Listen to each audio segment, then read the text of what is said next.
A stone is thrown horizontally with a velocity of 10 meter per second. Find the radius of curvature of its trajectory at the end of 3 seconds after motion begun. ठीक है, सो कैसे इसको solve करेंगे?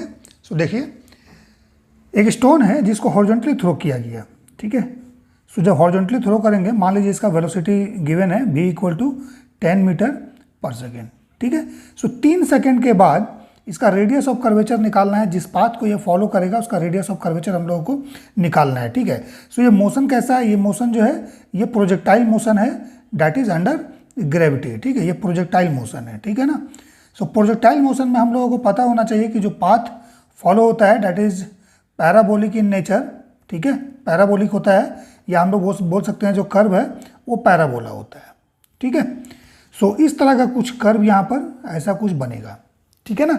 सो 3 second के बाद जो है हम लोगों को इसका रेडियस ऑफ कर्वेचर निकालना है। सो देखिए 3 सेकंड के बाद इसमें क्या होगा, एक वेलोसिटी का हॉरिजॉन्टल कंपोनेंट होगा, let's say it is vx, दूसरा वेलोसिटी का वर्टिकल कंपोनेंट होगा vy, ठीक है।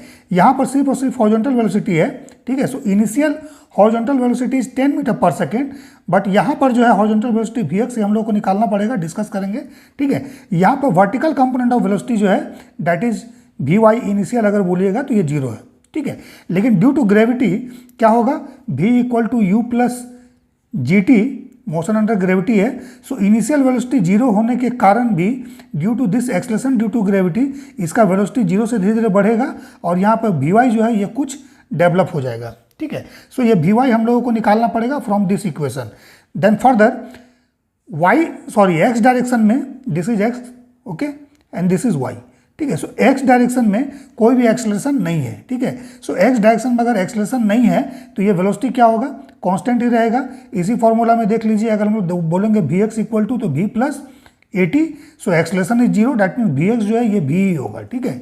सो यहाँ पर vx का वैल्यू ये 10 मीटर पर सेकेंड ही रहेगा और ये वाला वैल्यू जो है vy ये डेवलप होके हो जाएगा आपका 0 + gt, ठीक है। सो g का वैल्यू 10 ले लीजिए, 10 मीटर पर सेकेंड स्क्वायर, और टाइम आपका दिया हुआ है 3 सेकेंड, ठीक है। सो ये कितना हो जाएगा हमारे पास 30 मीटर पर सेकेंड, ठीक है। इतना तो हो गया। अब देखिए यहाँ पर आपको बोला गया है कि रेडियस ऑफ कर्वेचर जो है इस पॉइंट पर कितना है 3 सेकेंड के बाद, ठीक है। सो सबसे पहले क्या करिएगा, इस पॉइंट पर, इस पैराबोला पर टेंजेंट जो है टेंजेंशियल कंपोनेंट ऑफ वेलोसिटी निकाल लीजिए, tangential component of velocity at this point vt। सो यहाँ पर देख लीजिए एक आपका पैरेललोग्राम टाइप का कुछ बनेगा, ठीक है।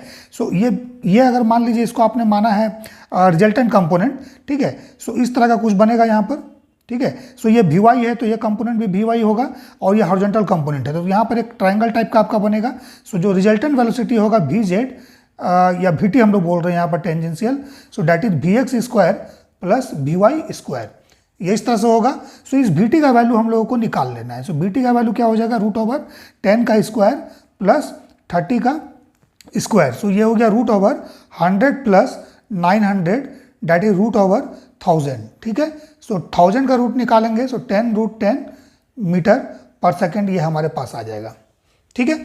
और पता होना चाहिए हम लोगों को कि जो रेडियस ऑफ कर्वेचर है वो कैसे निकालते हैं। सबसे पहले क्या करेंगे कि ये जो टेंजेंशियल कंपोनेंट है इस पर हम लोग परपेंडिकुलर डायरेक्शन में फोर्स का कंपोनेंट निकालेंगे, ठीक है ना। परपेंडिकुलर डायरेक्शन में फोर्स का कंपोनेंट निकालेंगे, क्योंकि सर्कुलर मोशन में देखिए, सर्कुलर मोशन में जो बेसिक कंपोनेंट है यहाँ पे क्या होता है, टेंजेंशियल वेलोसिटी जो है, ठीक है, इस पर परपेंडिकुलर जो होता है that is the centripetal force, F centripetal, इस पर परपेंडिकुलर होता है और वो सेंटर से पास करता है, ठीक है ना। And this is the radius of curvature r, ठीक है। सो सिमिलरली यहाँ पर हम लोग कंपोनेंट निकालेंगे फोर्स का इस डायरेक्शन में। तो देखिए वर्टिकल कंपोनेंट क्या होगा, अगर मास m गिवन है तो वर्टिकल कंपोनेंट mg होगा इस डायरेक्शन में, ठीक है, ठीक है, इस डायरेक्शन में mg होगा। सो मान लीजिए अगर हम लोग मान लेते हैं दिस एंगल इज थीटा, अगर इस एंगल को हम लोग थीटा मान लेते हैं, सो इस डायरेक्शन में क्या हो जाएगा, mg cos theta perpendicular to this one, ठीक है, इस डायरेक्शन में, ठीक है ना।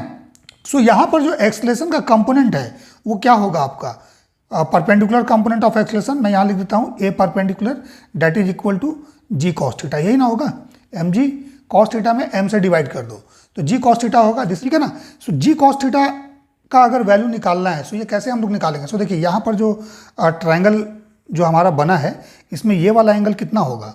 सो देखिए ये हमने भी बताया कि this component is perpendicular to the tangential velocity, तो 90 डिग्री है। सो अगर इसको थीटा मानिएगा, so this is 90 minus theta and further Vx और Vy ये परपेंडिकुलर है, so this angle is theta. ठीक है, सो इस ट्राइंगल में जब आइएगा, इस ट्राइंगल में, सो इस ट्राइंगल में कॉस थीटा का वैल्यू क्या हो जाएगा, cos theta is this hypotenuse और ये बेस, ये हम लोग को लेना पड़ेगा। सो इसमें कॉस थीटा का जो वैल्यू होगा that is g into cos theta. देखिए इस ट्राइंगल से निकालिए, बेस बाय हाइपोटेन्यूज।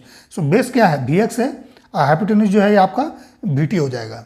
ठीक है, इन दोनों का रिजल्टेंट। सो देखिए यहाँ पर ये जी रहने दीजिए, 10 हो गया, देन इंटू Vx का वैल्यू हमने अभी निकाला था, दिस इज 10।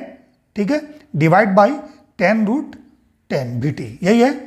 ठीक है, सो देखिए 10 कैंसल आउट और √10 से ये √10 टाइम्स चला जाएगा। So that means √10 meter per second square, यही है परपेंडिकुलर कंपोनेंट। ठीक है, सो यहाँ पर जो एक्सलेशन का वैल्यू देख रहे हो that is √10 meter per second square, और ये एक्सलेशन क्या होता है, that is the centripetal acceleration. ठीक है, that is passing through the radius of curvature. ठीक है, so force centripetal that is mv²/r लिखते हैं। सो यहाँ पर क्या होगा, टेंजेंशियल वेलोसिटी होगा। याद रखिए कि हमेशा v टेंजेंशियल ही होता है। ठीक है, सर्कुलर मोशन में भी ये वेलोसिटी v होता है, दैट इज वाई हम लोग लेते हैं mv²/r is equal to centripetal force. ठीक है, क्योंकि टेंजेंशियल वेलोसिटी यूनिफॉर्म मोशन में हम लोग यूनिफॉर्म सर्कुलर में v मानते हैं, अदरवाइज वेरिएबल होगा तो vt हम लोगों को निकालना पड़ता है। तो mvt²/r ये हम लोग मानते हैं। ठीक है, सो ये कंपोनेंट क्या है फोर्स का, that is mg cos theta. So mg cos theta equal to mvt²/r। So m cancel out. ठीक है, सो इसका मतलब रेडियस ऑफ कर्वेचर क्या होगा, that is vt²/g, sorry radius of curvature ये क्या हो जाएगा, इसको सॉल्व कर दीजिए, m कैंसिल हो जाएगा। ठीक है, सो r का वैल्यू होगा vt²/g cos थीटा। ठीक है, ठीक है, सो vt²/g cos थीटा, तो vt का वैल्यू हम लोगों ने यहाँ निकाला था। देखिए इसका स्क्वायर कीजिएगा तो कितना आएगा, 1000 आएगा। ठीक है, और g cos थीटा, का वैल्यू अभी हम लोग निकाले हैं √10। ठीक है, सो ये कितना हो जाएगा, 100 × 10, सो दैट मीन्स ये 100√10 होगा। ठीक है ना, सो this is the radius of curvature. ठीक है, और अगर मान लीजिए इस रिलेशन को नहीं निकालना था, सीधा सीधा मान लीजिए अगर इसको यूज करके आगे बढ़ना चाहते हैं, तो परपेंडिकुलर कंपोनेंट ऑफ एक्सलेशन हम लोगों ने निकाल लिया है, दिस इज।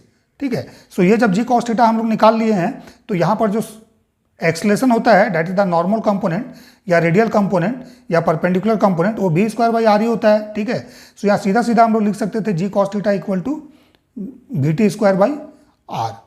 ठीक है, सो r का वैल्यू यहाँ से क्या हो जाता है, vt²/g cos theta, that is same. ठीक है ना।